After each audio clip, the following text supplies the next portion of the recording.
बरसरे इक्तेदार जो है अपोजिशन में रहता है तो यही सब चीजें जो है करप्शन बन जाता। इक्तेदार में आते हैं सब गुना सवाब बन जाता। अरे यहाँ तो कमाल की बात है, कुत्ते पकड़ने का अलग टेंडर, खूंखार कुत्ते पकड़ने का अलग टेंडर।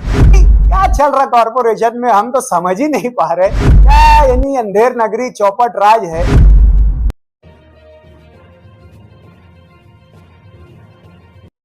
चलाया गया इसमें शहर की साफ सफाई, गटर और झाड़ू को मारने के लिए क्या आपका उसके ऊपर मतलब? जो विषय था वो इस तरीके का था कि जो पीछे गटरे और रोड की साफ सफाई झाड़ू के जरिए होती थी उसका ठेका जो है वो खत्म हो चुका है। अब आगे के लिए इसको ठेके तर्ज पर दिया जाए या कॉरपोरेशन में जो कर्मचारी अवेलेबल है उन्हीं के जरिए कराया जाए। और ये एक पॉलिसी मैटर है और इस पॉलिसी मैटर के तहत इसे जनरल बोर्ड में भेजा गया है कि इस पे जनरल बोर्ड पॉलिसी तय करे कि इसको ठेके तर्ज पर देना है या कॉरपोरेशन के अपने मुलाजमीन से ये काम करवाना है। देखिए जो यहाँ पर वोटिंग हुई, जो इख्तिलाफ हुआ, दो अलग अलग सूचना आई है, उसका जो मेन रीजन जो है हमारा ये बोलना था कि कॉरपोरेशन के मुलाजिमीन की स्ट्रेंथ कितनी है, कॉरपोरेशन के सफाई के मुलाजिमीन कितने हैं। लगभग 750 के करीब गटर कामगार और सफाई कामगार हमारे कॉरपोरेशन के 850 के करीब। टोटल 21 वार्ड है। अगर उन सफाई कामगार को हर वार्ड में 21 वार्ड में अगर 100 के आप में 50 भी लोग अगर देते हैं, 30 लोग भी, 40 लोग भी देते हैं, तो पूरे वो जो लोग है 800 लोग जो है वो तकरीबन जो है वो सफाई काम पर लग सकते हैं। हमारा ये बोलना था कि कॉरपोरेशन वारस हक के नाम पर, अनुकंपा के नाम पर 4 क्लास मुलाजमीन की भर्ती कर रही है। पीछे अभी करीब 200 लोगों की भर्ती की है, अभी 212 के करीब का प्रकरण मौजूद है। 400-450 लोग जो है तो ये सफाई कामगार के नाम पर हम ले रहे हैं और उनकी तनख्वाह भी कॉरपोरेशन दे रही है। ये यहाँ बात हो रही है स्थापना खर्च जो है वो कम करने की, और ये जो नए लोगों की भर्ती लेने के बाद भी है कॉरपोरेशन ऐसे मुलाजमीन से काम नहीं करवा रही है और इसे ठेके पद्धति पर देने का काम कर रही है। तो हमारे पास क्षमता है कैसे हमारे? हमारा सवाल जनरल बोर्ड में एकदम क्लियर था, आप ये कॉरपोरेशन के फंड से करने जा रहे हो या गवर्नमेंट के किसी फंड के जरिए करने जा रहे हो। तो हमें प्रशासन की तरफ से जवाब मिला कि हम जो है 15 वित्त आयोग, 15 मालियाती कमीशन का जो बजट होता है उससे करने जा रहे हैं। अब वो बजट के ग्रांट होती है, उसको ग्रांट को बायफर्केट किया जाता है, उसमें एक टाइड ग्रांट होती है। टाइड ग्रांट में स्पेसिफिक कंपोनेंट दिया रहता है कि हम 15 वित्त आयोग में किस मद में ये पैसा खर्चा कर सकते हैं। उसमें क्लियर दिया गया है कि सॉलिड वेस्ट मैनेजमेंट, जो तुम्हारा सूखा कचरा है उसका मैनेजमेंट किस तरीके से किया जाए। जो हम house to house, door to door collect करते हैं, कचरा गाड़ियां जो कलेक्ट करती है, वो कलेक्ट करने के बाद जो है वो डंपिंग ग्राउंड पर लेकर जाती है। डंपिंग ग्राउंड पर हमने अलग अलग जो है तो प्लांट लगा कर रखे हैं, बायोगैस प्लांट लगा के रखे हैं, आरडीएफ प्लांट का हमारा टेंडर हो चुका है, बायो माइनिंग का हमारा टेंडर हो चुका है। वो कचरे का प्रोसेस करके उसको जीरो कचरा करने का एक पूरा गवर्नमेंट ने सॉलिड वेस्ट मैनेजमेंट के तहत पूरी स्कीम तय की है और उसी पर ये पैसा खर्चा करना है। वो स्कीम मुतासिर ना हो। अभी पीछे आप लोग देखें कि ये ठेका 6 साल चला, मजदूरों का ठेका, 700 लेबर का ठेका 6 साल चला, और 6 साल हर कॉरपोरेटर का, हर वार्ड का। और इसकी शिद्दत और इसकी नौयत और इसकी संगीनी आप इस बात से भी लगा सकते हैं कि कॉरपोरेशन में मौजूद बरसरे इक्तिदार के गटनेता खालिद हाजी ने खुद ये माना कि ये बहुत संगीन मसला है, इसलिए 84 के 84 कॉरपोरेटर को इस पर बोलने दिया जाए। यानी जहां हम 700-800 लोगों को पेमेंट कर रहे हैं, 700-800 हमारे कर्मचारी है वहां, और हम जो है सालाना जो है कई करोड़ रुपया घन कचरा व्यवस्थापन पर खर्चा करते हैं, और 84 हॉल के 84 कॉरपोरेटर जो है इस निजाम से मुतमईन नहीं है। तो फिर क्यों उस निजाम को दोबारा लागू करने की कोशिश की जा रही है। हमारा बोलने का मतलब यह है कि जिस मद के लिए, जिस काम के लिए पैसा आया है, जो टाइड ग्रांट आई है, उसमें खास तौर से वाटर सप्लाई दिया गया है। और हमारा सिर्फ बोलना ये है कि मालेगांव शहर में वाटर सप्लाई की जो है निज़ाम बुरी तरीके से मुतासिर है। और 15 वित्त आयोग का पैसा हमने यही हमारे उसमें लिखाया है, हमारे जो सूचना में हमने लिखा है कि तनासुब बनाए, उसका प्रपोर्शनेट हमको तय करके दे कि आप घन कचरा व्यवस्थापन पर कितना खर्चा करने वाले हैं और वाटर सप्लाई पर कितना खर्चा करने वाले हैं।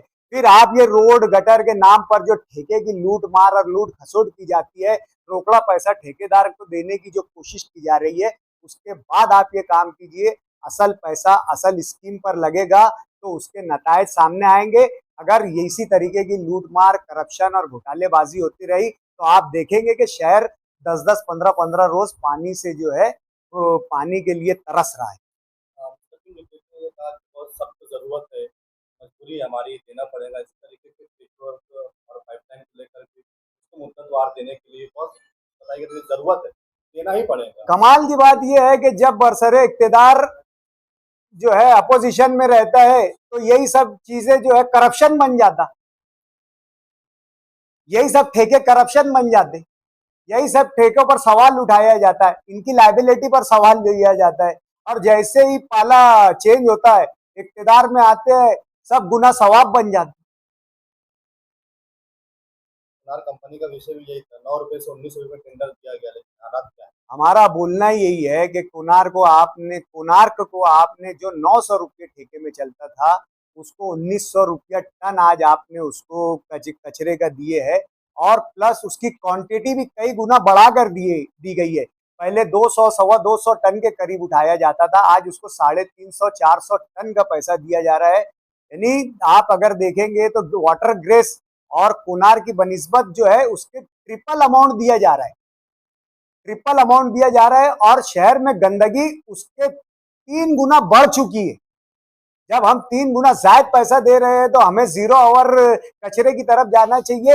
आप देखेंगे कि 3 गुना ज्यादा पैसा देने के बाद जो है हम 3 गुना ज्यादा कचरे के अंबार में शहर फंसता जा रहा है।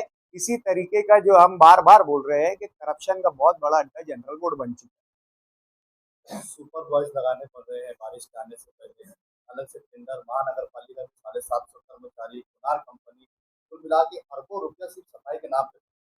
अरे यहाँ तो कमाल की बात है, कुत्ते पकड़ने का अलग टेंडर, खूंखार कुत्ते पकड़ने का अलग टेंडर। ये नहीं क्या चल रहा कॉर्पोरेशन में, हम तो समझ ही नहीं पा रहे।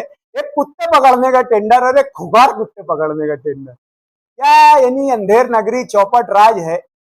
और यानी बोलने का मतलब क्या है, क्या कॉर्पोरेशन को सिर्फ चाक लगाना बाकी रह गया ऐसा लग रहा। तो हमारा यही कहना था कि इक्तदार में आने के बाद शहर जो है वो किसी एक का नहीं रह जाता, क्या अपोजिशन क्या रोलिंग दोनों का शहर रहता है। अगर आप 132 करोड़ का प्रपोजल या प्रोजेक्ट बना रहे तो होना ये चाहिए कि आप तमाम जो पार्टी के गठनेता है उन लोगों को बुलाकर जिनके वार्ड में जितनी ज़रूरतें हैं उनकी ज़रूरतों को सुनकर, ठीक है आपको, आप बरसरे इक्तदार है, आप रोलिंग में है, इक्तदार में है, उसका एज आपको मिलेगा, उसका झुकता माप आपको मिल सकता। अपोजिशन के वार्ड में 3 काम पकड़ो, आपके वार्ड में 6 काम पकड़ो, लेकिन ये नहीं हुआ। और देखने में आया 132 करोड़ में शहर की ऐसी अहम शहराई छोड़ दी गई है जो शहर के जो है हस्ब इख्तिलाफ या बोलेंगे अपोजिशन के कॉरपोरेटर के वार्ड में उसकी हद आती है, ऐसी जो है मेन शाहराहों को छोड़ दिया गया है। जिसकी मिसाल मैं आपको दूंगा कि चंदनपुरी रोड, जो चंदनपुरी पुलिस स्टेशन से शुरू होकर खलील सेठ की साइजिंग तक अभी उसका काम आ चुका है, आगे आएगा, लेकिन उस रोड को भी नज़रअंदाज किया गया, सिर्फ इसलिए किया गया कि वहां पर बरसरे इक़्तिदार के मानने वाले वोटरों की तादाद कम है। लेकिन उस रोड को इस्तेमाल जो करता है पूरा शहर करता है, वो शहर का एंट्रेंस है, शहर का दाखिली रोड है। शहर के 70% लोग जो है उस रोड का जो है अपने इस्तेमाल करते हैं और सिर्फ उसको सियासी ऐनक से देखा गया है और इतने अहम रोड को जो है उस स्कीम से अलहदा किया गया है। यही है, यही तरीके का राजकारण और जो है इस तरीके की सियासत का नया बजट नया बजट पेश किया गया है, 1400 करोड़ रुपया उस पर खर्च करने की बात की गई है। इनकम के नाम पर इनकम ऐसी पकड़ी गई है जो साला साल से या तो चली आ रही है या सालों साल तक के वो जो है वो प्रपोजल पूरे होने वाले नहीं है। अब बीओटी के तर्ज पर जो जगहों को दिया गया है, 10 सालों से जो जगहों को 10-12 सालों से जो जगहों को दिया गया है, उनके प्रीमियम अमाउंट को आज के बजट में पकड़ा और उसके उनकी अमाउंट आने वाली अमाउंट पकड़कर वो अमाउंट को खर्चा किया जा रहा है।